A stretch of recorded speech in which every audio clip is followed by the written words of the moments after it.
OK, ben, c'est tout. On va commencer Let's direct go. comme ça. Yes. On parle de quoi? C'est ton show, là. On parle de TennoCon, une compagnie qui s'appelle Digital Extreme, qui a commencé à faire des jeux dans les années 90. Je ne sais pas si tu te rappelles de Epic Pinball et puis de... c'est lequel que j'avais dit, donc? Unreal Tournament, c'est eux autres qui ont fait ça. Ah oui! Oui, ils l'ont fait pour un autre studio, mais là, c'est rendu leur propre studio. C'est un studio fièrement canadien à London, Ontario. Pas loin de chez vous, ça. Puis, quand même, un 6-7 heures de route, là. C'est à 2 heures, 1h30 de Toronto quand même, là. Fait que, OK. Ça fait que ça fait un bon bout. Avec ta Tesla, ça se fait bien. Ouais. Oui. Et puis, c'est ça, j'ai été invité pour couvrir l'événement pour Student Review, Cinemaniacs, puis c'est ça. Fait que c'est pour ça que je me suis déplacé, présenté. On était peut-être une vingtaine de journalistes, je te dirais. Puis j'exagère pas, là. 3 du Japon, 1 de Corée du Sud, des Allemands, des British, Brésil, États-Unis. Ça venait de partout sur la planète. C'est un jeu. Warframe est un jeu qui est sorti en 2013 et puis qui a juste augmenté. C'est un jeu gratuit qui est encore en bêta, mais ils font de l'argent. Encore en bêta 12 ans après?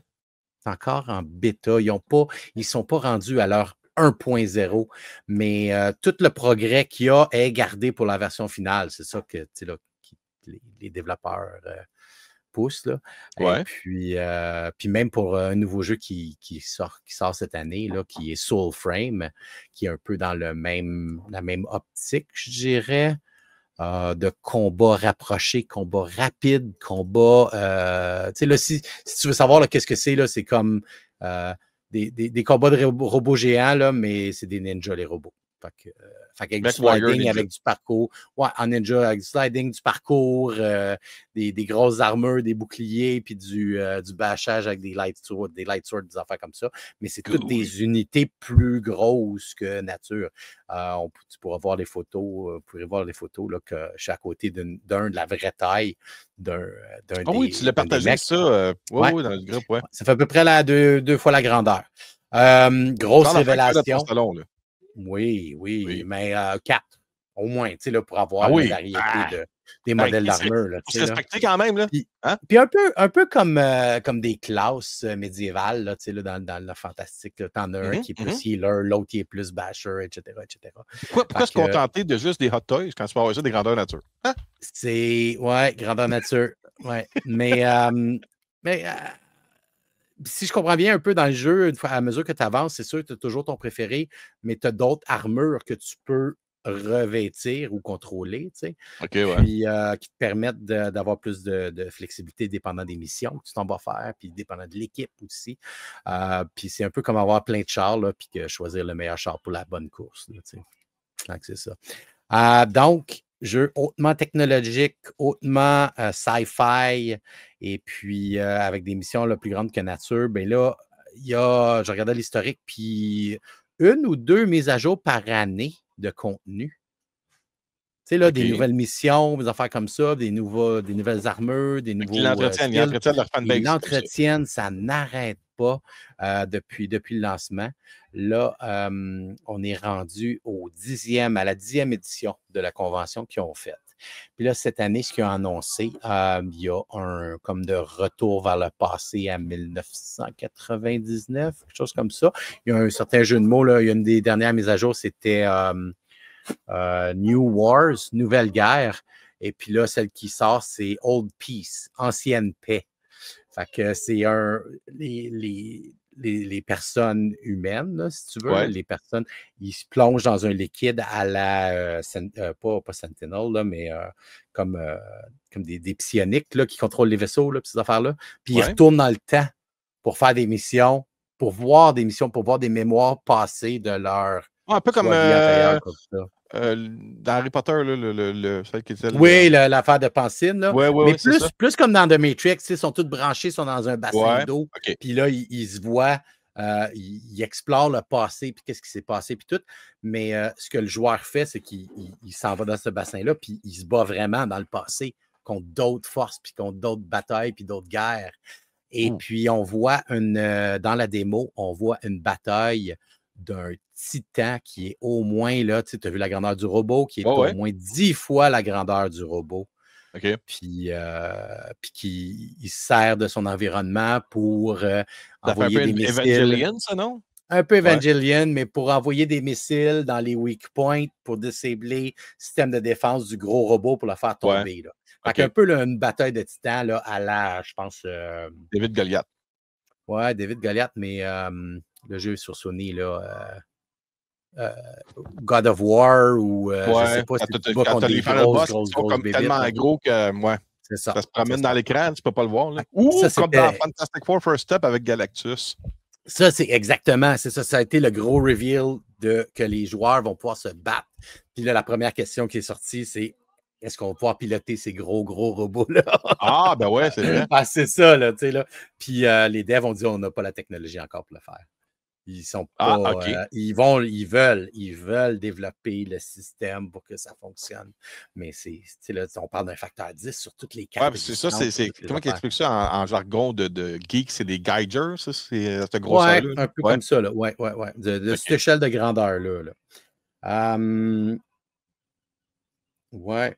Ils ont. Puis le jeu est multiplateforme. Il est sorti sur iOS il y a 1 an et demi. OK. C'est la même expérience que sur PC. Jouer sur ton téléphone. Android, il est en bêta présentement. Il va être en bêta ouvert probablement en 2025 là, durant l'année. Mais il n'y a pas de date de sortie encore. Mais là, j'ai essayé avec un Pixel 9, la version Android, et c'est aussi smooth là, que l'expérience qu'il donne là, sur la Switch ou le PC ou n'importe quelle console. Là. C'est quand même, comme je dis, un jeu qui date de 2013, mais amélioration. Là. Quand ils l'ont sorti, le jeu initialement, c'était la Xbox 360, puis la PlayStation 2, 3, 4, PlayStation 4, je pense qu'il est 3. Oui, sauf que Grand Theft Auto 5 était déjà sorti. C'est ça. Puis, un autre gros reveal durant la conférence, c'était qu'ils sont alliés avec Paizo qui font des board games. Fait qu'ils vont sortir un board game basé sur leur franchise. En fait, c'est des personnages, là. Fait qu'il y a des personnages de Warframe qui vont se ramasser dans Starfinder, qui est un jeu d'aventure de plateau.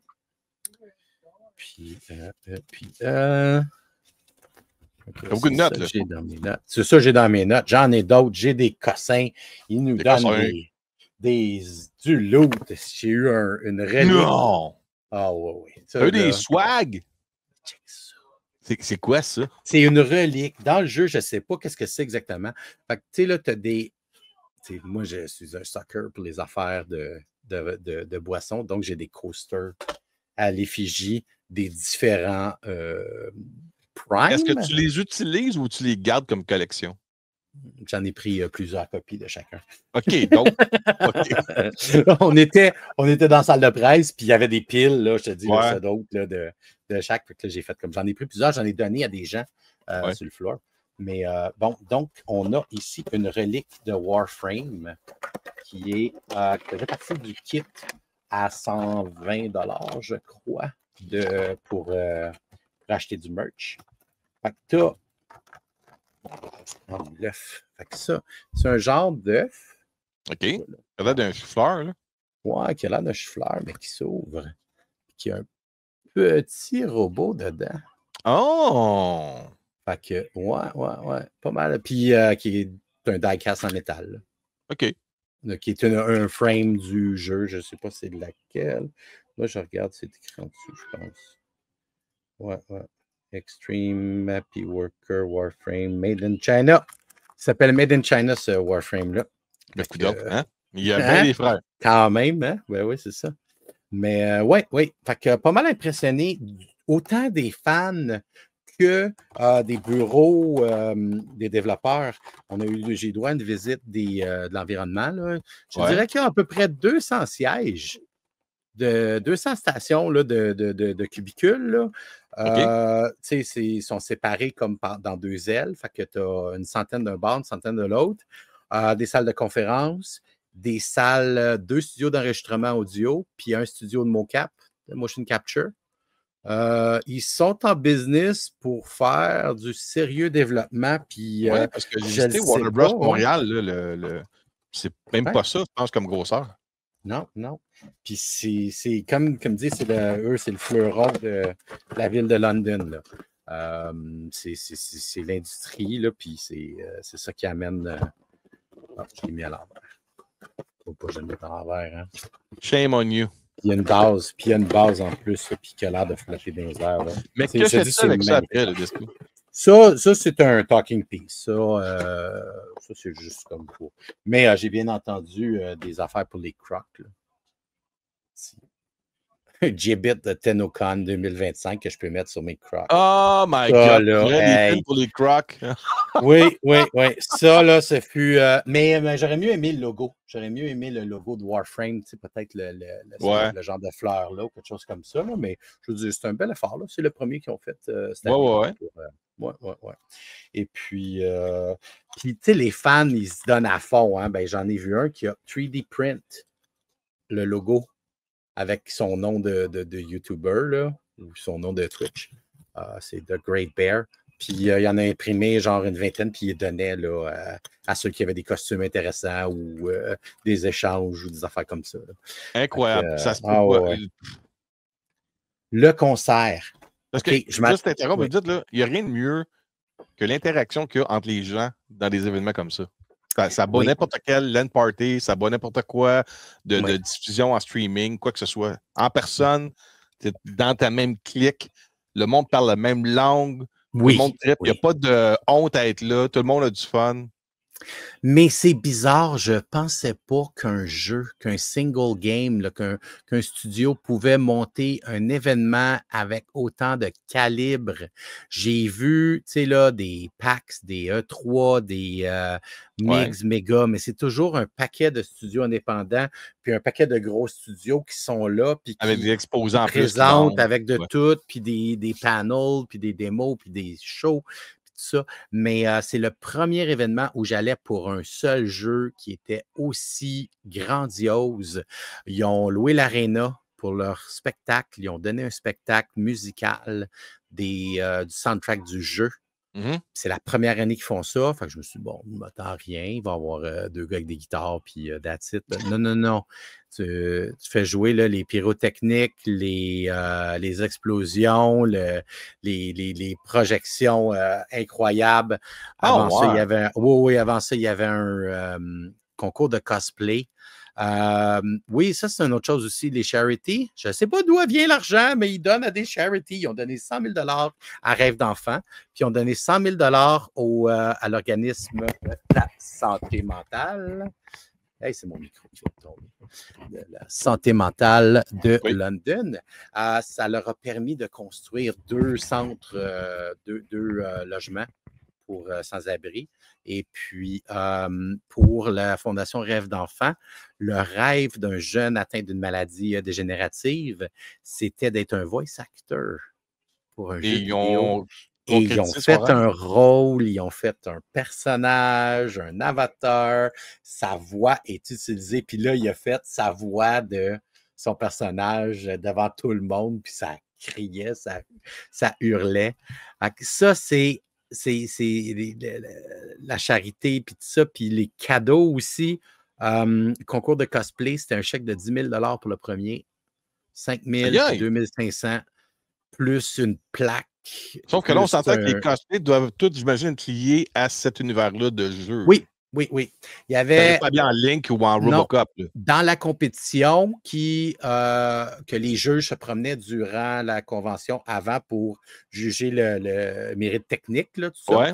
Puis il y avait 30 ou 34 cosplayers. Celui qui a gagné, il ou elle avait une affaire comme 2500 pierres rhinestone là, sur son costume. Là. C'était vraiment fabuleux. Là. Mais c'était grandiose comme événement d'un bout à l'autre. Est-ce qu'en profite dans ce temps-là, tu pourrais annoncer ce qui s'en vient avec ça? C'est ça. Ben, c'était ça. C'était ça le plus gros. Les deux grosses conférences, c'était, ils ont parlé de leurs œuvres de charité. Ils ont parlé de leur studio, qu'est-ce qu'ils font à London. Le Soul Frame, qui est un genre de médiéval, aventure, action, avec un monde vivant et qu'il faut guérir, là, parce que c'est de la corruption partout. Un peu comme les orques dans Le Seigneur des Anneaux. Là. Ouais. Là, tu te bats contre la corruption, tu te bats pour raviver les arbres, ces choses-là. Fait que ce jeu-là, il est en bêta-test présentement, puis les gens peuvent joiner. Ça, c'est Soulframe. Ensuite, Warframe, ils ont présenté là, des nouvelles options, des nouvelles affaires, puis un de leurs Old War, là, Old Peace, qui est une autre expansion. Fait qu'ils ont présenté. Question Cinémaniacs, ils vont-tu adapter ça d'une certaine façon en épisode web, en film, en série animée, en comics, des choses comme ça? Je verrais, oui, le monde est vaste, le lore est deep. Ils ont l'air d'être. Mais il n'y a pas d'annonce de ça, rien. Ouais, non, ils sont surtout focus sur donner l'expérience aux joueurs. L'expérience aux joueurs. Mais il y a du cinéma, des cutscenes. J'ai rencontré les voice actors aussi. Ils sont aussi passionnés que tout le reste. Là. J'ai parlé avec des voice actors, j'ai parlé avec des devs, j'ai parlé avec des gens qui font plein de choses. J'ai une entrevue en français, mais je n'ai pas la permission de la passer parce que c'est un employé qui n'était pas supposé comme une entrevue. Mais j'ai bien aimé lui parler, puis de voir là, qu'on est au Canada. Qu'on est au Canada, qu'on offre du service dans toutes les langues. Puis que c'est important aussi, c'est important de voir qu'on est sur une planète, on n'est pas sur une île. Ouais. C'est de quoi que je connais vraiment pas, mais en même temps, tu sais, les jeux vidéo, là, tu sais, ben non, c'est vrai, t'as pas vu. J'ai la PlayStation, j'ai un ordinateur, j'ai la Xbox Series X, j'ai la Nintendo Switch. Je joue pas. J'essaie de voir comment je pourrais me programmer du temps, me réserver du temps pour faire du gameplay. Hier, on s'est parlé vite, puis tu jouais en même temps. Comment tu fais? Moi, je ne sais pas. Je ne sais pas. Ouais, c'est ça, on voulait. C'est sûr, c'est une passion aussi, mais que toi, comme tu m'as dit, tu travailles dur physiquement. Tu arrives chez vous, puis tu as faim, là, mais tu n'as pas assez d'énergie pour manger. Il faut que tu relaxes 15 minutes au moins. Faut que tu relaxes, puis après ça, ben moi, c'est un travail de bureau, c'est un travail assis, c'est un travail focus sur des données, puis des fichiers de oui, non, mais même là, tu pourrais dire à la place, au lieu de jouer à des jeux vidéo, je vais jouer dehors, faire du kayak, jouer du tennis, badminton, des choses comme ça. Ouais. Je pourrais. Qu'est-ce qui fait que tu dis, moi, là, je pars l'ordinateur, je me log, check, hey gang, je suis là, on embarque dans le game. Parce que Ouais. C'est une question d'habitude, quoi. C'est. Question d'habitude, question de projet, question de fixer des objectifs. Comme là, il y a un jeu que je joue là, over and over and over, c'est Blueprints. Le Prince Bleu, qui est aussi un jeu de mots avec Blueprints. Ben, c'est ça que je pensais que je t'avais dit, Blueprints. Mais à toute fois, je le dis, ça sonne comme Blueprints. Puis moi-même, quand je l'ai lu, je n'ai pas catché parce que je l'ai juste lu, je ne l'ai pas entendu dit. Puis c'est quelqu'un qui m'a fait remarquer qu'il y avait un jeu de mots à faire parce que tu piges des cartes qui sont des chambres différentes dans un manoir. Puis ça. En tout cas, je me suis fixé l'objectif de le finir. Fait que ça, c'est comme mon focus. Je m'assois sur mon ordinateur, c'est ça. Je joue une journée de ce jeu-là. Une journée dans le jeu. Tu as un but de vouloir le finir, mais des jeux comme tu me parles avec l'événement, ça, c'est du open world. Ça, c'est du open world. Il n'y a pas de pause. C'est pour ça que je suis comme moins involved dans ces jeux-là. Parce que tu ne peux pas arrêter. Tu ne peux pas dire à tout le monde, au monstre, attends, marre 2 minutes. Tu peux pas. Il n'y a pas des codes, il me semble. C'est quoi? C'est dans Big Bang Theory, à un moment donné, Sheldon, parce qu'il se faisait tout le temps déranger, il disait un code, puis elle disait, c'est quoi ça? Non, attends un peu. En tout cas, avez-vous ce genre de langage-là? Non. Non? Ça, c'est trop geek. Va partir le barbecue! OK, oui. Non, c'est parce que j'ai... Il y a Louis, qui est parti avec nous autres souvent, qui m'a initié à jouer à... c'est quoi le jeu, là, qui ont fait un film avec qui n'a pas marché, là? Jack Black faisait le robot, là. Borderland. Borderland, OK. Il m'a fait essayer Borderland 3. qui est vraiment cool. Puis, hey, c'est le fun, on a juste une soirée de temps. Oui. Là, j'ai dit, mec, je retrouve le temps, je vais rembarquer. Ouais. Pauvre Louis, il attend encore après moi. Un peu comme D&D, puis des jeux de table, ces choses-là. Si tu veux faire ça, il faut que tu te réserves une case horaire. Tu te dis à chaque jeudi à 8 heures, de 8 à 10, on joue à ce jeu-là. Fait que c'est un peu ça. Puis c'est sûr, quand tu as un horaire variable, que tu peux aller chercher de l'overtime et tout, c'est sûr. Là, il faut que tu regardes, aujourd'hui, j'avais prévu, à cause du visionnement de presse que j'avais pour Fantastic Four, j'ai pris une journée de congé. Sans ça, j'arrive jamais à trouver le temps pour. J'ai essayé d'utiliser une journée de congé. Mon patron m'a demandé c'est quoi la raison. J'ai dit un meeting important. Voilà. Descendu un matin au centre-ville, on a été voir ça. Après ça, je suis arrivé à la maison, fait le contenu, on l'a publié, puis that's it, puis là, on peut relaxer, c'est fait. Mais c'est ça, il faut vraiment que je me prenne en avance en plus, puis dire, OK, ça, cette journée-là, ou la moitié de la journée va être consacrée à telle affaire. Sauf que du open world, du gaming, tout ça, tu peux pas commencer à prendre des journées de congé pour ça. Non. Anyway, surtout aussi que j'ai à m'habituer. On a acheté une maison. Là, je m'habitue à gérer la tondeuse, l'entretien, le ménage. En tout cas. Mais je trouve ça le fun. Je me dis qu'à un moment donné, peut-être plus l'hiver. L'hiver, tu es moins porté à aller jouer dehors, dans noir de bonheur. Dans un. Ouais, c'est ça. Peut-être plus cet hiver, je vais recommencer. Il faudrait céduler quelque chose, Denis, là.